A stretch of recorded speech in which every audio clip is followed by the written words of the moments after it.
اعوذ باللہ من الشیطان الرجیم بسم اللہ الرحمن الرحیم لقد انزلنا آیات مبینات واللہ یہدی من یشاء الی صراط مستقیم۔ بلا شبہ یقیناً ہم نے واضح آیات نازل کر دی ہیں اور اللہ تعالیٰ جسے چاہتا ہے سیدھی راہ کی طرف ہدایت دیتا ہے۔ سورۃ النور آیا 46۔ لقد انزلنا آیات مبینات، بلا شبہ یقیناً ہم نے واضح آیات نازل کر دی ہیں۔ رب العزت نے واضح فرمایا ہے کہ قرآن مجید میں زندگی کی کامیابی کے لیے احکامات اور ہدایات کا واضح بیان ہے۔ یہ آیات شریعت کے مقاصد کو پورا کرتی ہیں، جس سے گمراہی اور ہدایت میں فرق واضح ہوتا ہے، یعنی ایسے واضح علامات ہیں جو حق کے راستے کی رہنمائی کرتی ہیں۔ یہ آیات اس ہستی کی نازل کردہ ہیں جس کا علم کامل ہے۔ ان کے نزول کے بعد کسی حق کو تلاش کرنے کے لیے مشکل باقی نہیں رہ گئی اور باطل پسند کے لیے کسی شبہ کی گنجائش نہیں۔ واللہ یہدی من یشاء الی صراط مستقیم، اور اللہ تعالیٰ جسے چاہتا ہے سیدھی راہ کی ہدایت دیتا ہے، اور اللہ تعالیٰ ان لوگوں کو ہدایت دیتا ہے جن کے لیے بھلائی سبقت لے گئی۔ یہ آیات ہی صراط ہیں، یہ صراط الحق، صراط الہدیٰ اور صراط النور ہیں، اور سچے مومن وہ ہیں جو اللہ تعالیٰ اور اس کے رسول کے حکم کو قبول کرتے ہیں۔ صراط مستقیم سے مراد ہدایت کا راستہ ہے۔ صراط مستقیم اللہ تعالیٰ کی کتاب قرآن مجید ہے، جس کے مطابق زندگی بسر کر کے انسان اپنی منزل جنت تک پہنچ سکتا ہے۔ یہ سیدھا جنت تک لے جانے والا راستہ ہے، اسی اعتبار سے اسے صراط مستقیم کہا گیا۔ اس راستے پر وہ لوگ چلتے ہیں جو علم حق کو ترجیح دیتے ہیں اور اس پر عمل کرتے ہیں۔ وَيَقُولُونَ آمَنَّا بِاللَّهِ وَبِرَسُولِهِ وَأَطَعْنَا ثُمَّ يَتَوَلَّىٰ فَرِيقٌ مِّنْهُم مِّن بَعْدِ ذَلِكَ وَمَا أُولَٰئِكَ بِالْمُؤْمِنِينَ، اور وہ کہتے ہیں کہ ہم اللہ تعالیٰ اور اس کے رسول پر ایمان لائے اور ہم نے اطاعت کی، پھر اس کے بعد ان میں سے ایک گروہ پھر جاتا ہے اور یہ لوگ ہرگز ایمان لانے والے نہیں۔ سورۃ النور آیا 47۔ وَيَقُولُونَ آمَنَّا بِاللَّهِ وَبِرَسُولِهِ وَأَطَعْنَا، اور وہ کہتے ہیں ہم اللہ اور اللہ کے رسول پر ایمان لائے اور ہم نے اطاعت کی۔ منافق اپنی زبانوں سے کہتے ہیں کہ ہم اللہ اور اس کے رسول پر ایمان لائے، بغیر یقین کے جس میں اخلاص نہیں۔ اللہ تعالیٰ اور اس کے رسول پر ایمان دل میں بیٹھ جائے تو اس کے اثرات انسان کے عمل سے ظاہر ہوتے ہیں۔ ایمان ایک شعور ہے جو عمل کے ذریعے ظاہر ہوتا ہے۔ ایمان کے دل میں بیٹھنے کے بعد انسان متحرک ہو جاتا ہے۔ یہ شعور انسان کو بیٹھنے نہیں دیتا، یہ بیداری ہر دم تیاری پر آمادہ رکھتی ہے۔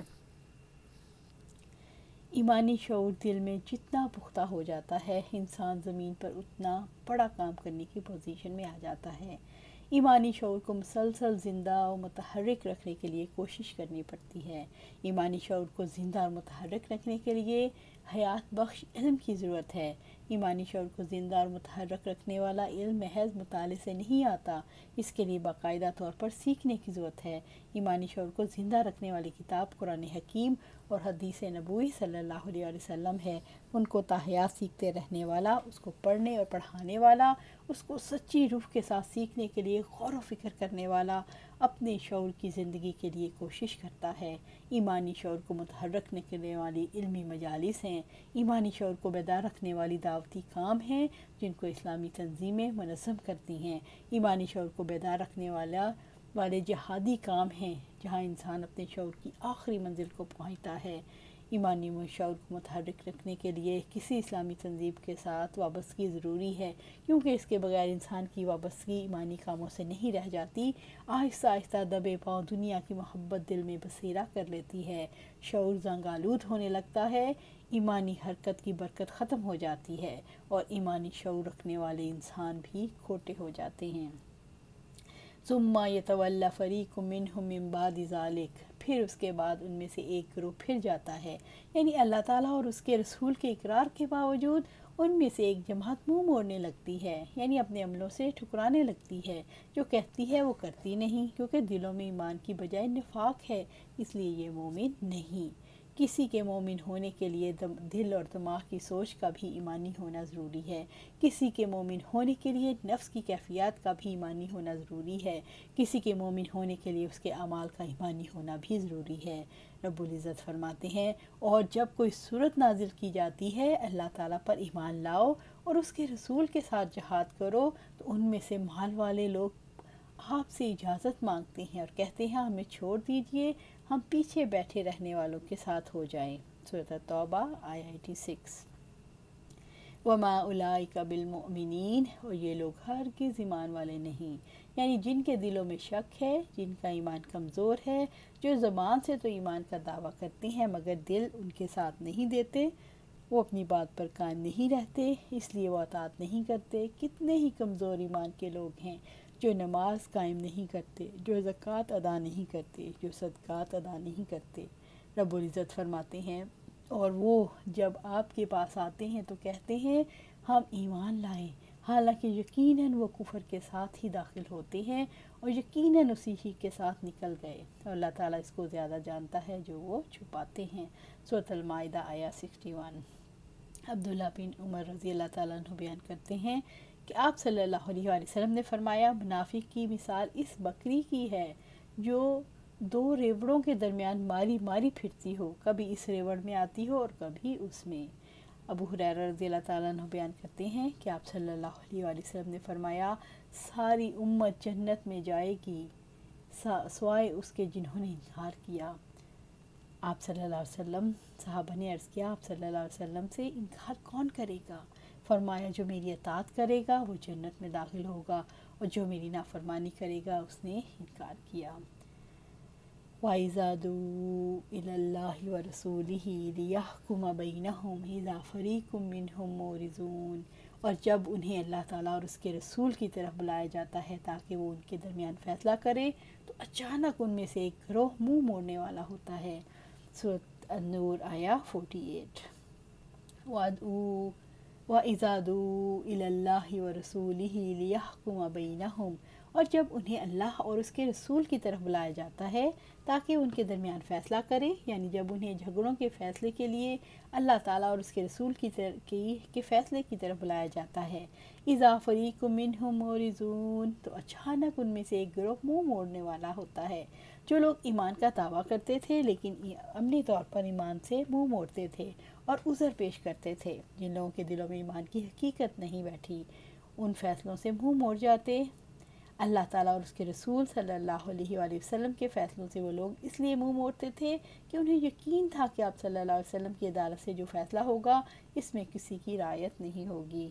آپ صلی اللہ علیہ وسلم اللہ عز و جل فرماتے ہیں کیا تم نے ان لوگوں کی طرف نہیں دیکھا جو دعویٰ کرتے ہیں کہ یقیناً وہ ایمان لائے اس پر جو آپ پر نازل کیا گیا اور اس پر بھی جو آپ سے پہلے نازل کیا گیا، وہ ارادہ رکھتے ہیں کہ آپس کے فیصلے غیر اللہ کی طرف لے جائیں، حالانکہ انہیں حکم دیا گیا ہے کہ اس کا کفر کریں، اور شیطان ارادہ رکھتا ہے کہ انہیں بہکا کر گمراہ کر دے، اور جب ان سے کہا جاتا ہے آؤ اس کی طرف جو اللہ نے نازل کیا اور آپ صلی اللہ علیہ وسلم کی طرف آؤ تو تم سے منہ موڑتے ہیں، صاف منہ موڑنا۔ سورۃ النساء آیہ 60 اور 61۔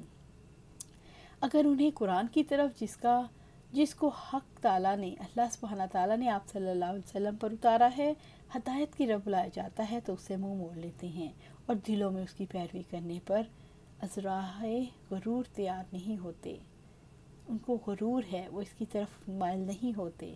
اس آیت کا حکم آپ صلی اللہ علیہ وسلم کی زندگی تک محدود نہیں بلکہ آپ کے پاس کوئی بھی اسلامی حکومت جس میں عدالتیں کتاب اللہ اور سنت رسول کے مطابق فیصلے کرتی ہوں اور ایسی عدالت کی طرف سے اگر کوئی شخص کو بلاوا یا سمن آئے تو اللہ تعالیٰ اور اس کے رسول کی طرف سے ہی بلاوا سمجھا جائے اور اس سے اراضی کرنے والا مومن نہیں بلکہ منافق ہوگا۔ اس کے علاوہ ہمارا اختلافی مسائل میں بھی قرآن اور سنت کی حکم کی حیثیت رکھتے ہیں اور کتاب اور سنت میں بھی ہمارے اکثر اختلافی مسائل کا حل بھی موجود ہے۔ اگر کوئی شخص قرآن و سنت کی طرف جانے یا اس کا فیصلہ ماننے سے اعراض کرے تو بھی حقیقتاً مومن نہیں بلکہ منافق ہے۔ وَأَن يَكُن لَهُمُ الْحَقُّ يَأْتُوا إِلَيْهِ مُذْعِنِينَ، اور اگر حق انہی کا ہو تو رسول کی طرف فرما بردار بن کر آ جاتے ہیں۔ سورۃ النور آیہ 49۔ وَإِن يَكُن لَهُمُ الْحَقُّ يَأْتُوا إِلَيْهِ مُذْعِنِينَ، اور اگر انہی کا ہو، اگر حق انہی کا ہو تو آپ صلی اللہ علیہ وسلم کی طرف فرما بردار بن کر آ جاتے ہیں۔ یعنی اگر فیصلہ ان کے اپنے حق میں ہوتا ہے تو خوشی خوشی گردن جھکائے چلے آتے ہیں اور حاکم کے فیصلے کو سن کر تسلیم کر لیتے ہیں۔ وہ شریعت کے اس فیصلے کو قبول کر لیتے ہیں جو ان کی خواہشات کے مطابق ہوتا ہے۔ وہ اس بنا پر فیصلے کو قبول نہیں کرتے کہ یہ شرعی فیصلہ ہے۔ اگر فیصلہ ان کی خواہشات کے خلاف پڑتا ہو تو اس کی طرف مڑ کر بھی نہیں دیکھتے، بلکہ مقدمے غیروں کے پاس لے جاتے ہیں۔ جب ان کی خواہشات حق کے مخالف پڑتی ہیں وہ فیصلے دوسروں کے پاس لے جاتے ہیں۔ مومن وہ ہے جو خوشی اور غم میں حق کی پیروی کرتا ہے۔ جب شریعت کا حکم ان کی خواہشات نفس کے خلاف ہو تو شریعت کو مقدم رکھتے ہیں۔ افی قلوبہم مرض ام ارتابوا ام یخافون ان یحیف اللہ علیہم ورسولہ بل اولئک هم الظالمون، کیا ان کے دلوں میں بیماری ہے یا وہ شک میں پڑے ہوئے ہیں یا وہ ڈرتے ہیں کہ اللہ تعالیٰ اور اس کا رسول ان پر ظلم کرے گا، بلکہ یہی لوگ ظالم ہیں۔ سورۃ النور آیہ 50۔ افی قلوبہم مرض، کیا ان کے دلوں میں بیماری ہے؟ یعنی جس نے ان کے دلوں کو صحت کا دائرے سے نکال دیا، اس کا احساس جاتا رہا، وہ بیمار آدمی کی طرح ہو گئے جو ہمیشہ اس چیز سے اعراض کرتا ہے جو اس کے لیے فائدہ مند ہے اور اس چیز کو قبول کرتا ہے جو اس کے لیے ضرر رسا ہے۔ اللہ تعالیٰ کی طرف سے عائد کردہ فرائض فطری فرائض ہیں اور کوئی سلیم القلب انسان ان فرائض سے منہ نہیں موڑ سکتا۔ چونکہ نفاق کی وجہ سے فطرت صحت مند نہیں رہتی، اس لیے اللہ تعالیٰ نے اسے بیماری قرار دیا۔ ارتابو، یا وہ شک میں پڑے ہوئے ہیں، یعنی وہ اللہ تعالیٰ اور اس کے رسول کے احکامات کے بارے میں شک میں مبتلا ہو گئے۔ نعوذ باللہ، وہ حق کے مطابق فیصلہ نہیں کرتے۔ شک کی بیماری کی وجہ سے انسان کو اللہ تعالیٰ کے احکامات کے بارے میں شک ہو جاتا ہے، انسان کو اللہ تعالیٰ کے عدل کے بارے میں شک ہو جاتا ہے، انسان کو یہ شک ہو جاتا ہے آیا اسلام عادلانہ نظام قائم کر سکتا ہے یا نہیں۔ یہ سوال نفرت اور تعجب کے اظہار کے لیے ہے کہ یہ کتنی عجیب بات ہے کہ خالق اور رازق کے بارے میں کوئی شک میں مبتلا ہو جائے۔ ام یخافون ان یحیف اللہ علیہم ورسولہ، یا وہ ڈرتے ہیں کہ اللہ اور اس کا رسول ان پر ظلم کرے گا، یعنی اللہ تعالیٰ ان کے بارے میں ظلم پر مبنی فیصلہ کرے گا، حالانکہ یہ تو انہی کا وصف ہے۔ بل اولئک هم الظالمون، بلکہ یہی لوگ ظالم ہیں۔ اللہ تعالیٰ نے اللہ اور اس کے رسول کے فیصلوں پر راضی نہ ہونے والوں کو ظالم قرار دیا۔ ظالم قرار دینے کی وجہ یہ ہے کہ لوگ سچائی اور انصاف کے نظام کو جمنے نہیں دینا چاہتے۔ اللہ تعالیٰ اور اس کے رسول کا فیصلہ عدل اور حکمت پر مبنی ہے، جیسا کہ رب العزت فرماتے ہیں، اور کون اللہ تعالیٰ سے فیصلہ کرنے میں بہتر ہے ان لوگوں کے لیے جو یقین رکھتے ہیں۔ سورۃ المائدہ آیہ 50۔ جو شخص اللہ اور اس کے رسول کے احکامات کو تسلیم نہیں کرتا تو اس کے دل میں بیماری ہے، اس کے ایمان میں شکوک و شبہات ہیں۔ شریعت کے احکامات کے بارے میں بدگمان ہونا، ان کو عدل اور حکمت کے خلاف سمجھنا حرام ہے۔ اللہ سبحانہ تعالیٰ سے دعا ہے کہ ہم جب قرآن و سنت پڑھیں، اس کے احکامات دیکھیں تو اللہ سبحانہ تعالیٰ ان کو ہمارے دلوں میں جما دے، ہمارے دلوں میں اتار دے اور ہمارے عملوں میں اس کا اظہار فرما۔ اللہ سبحانہ تعالیٰ وہ ہمارے عملوں میں ڈھل جائیں۔ اللہ سبحانہ تعالیٰ آپ کے احکامات ہمارے عملوں میں ڈھل جائیں۔ اللہ سبحانہ تعالیٰ آپ کے احکامات ہمارے عملوں میں ڈھل جائیں اور ہم آپ صلی اللہ علیہ وسلم کی پیروی کریں، آپ کا اتباع کریں۔ اللہ سبحانہ تعالیٰ ہمیں اس قابل بنا کہ ہم صراط مستقیم پر چلیں اور ہمیں صراط مستقیم پر چلاتے ہوئے جنت الفردوس کے اعلیٰ مقام پر لے جا۔ آمین یا رب العالمین۔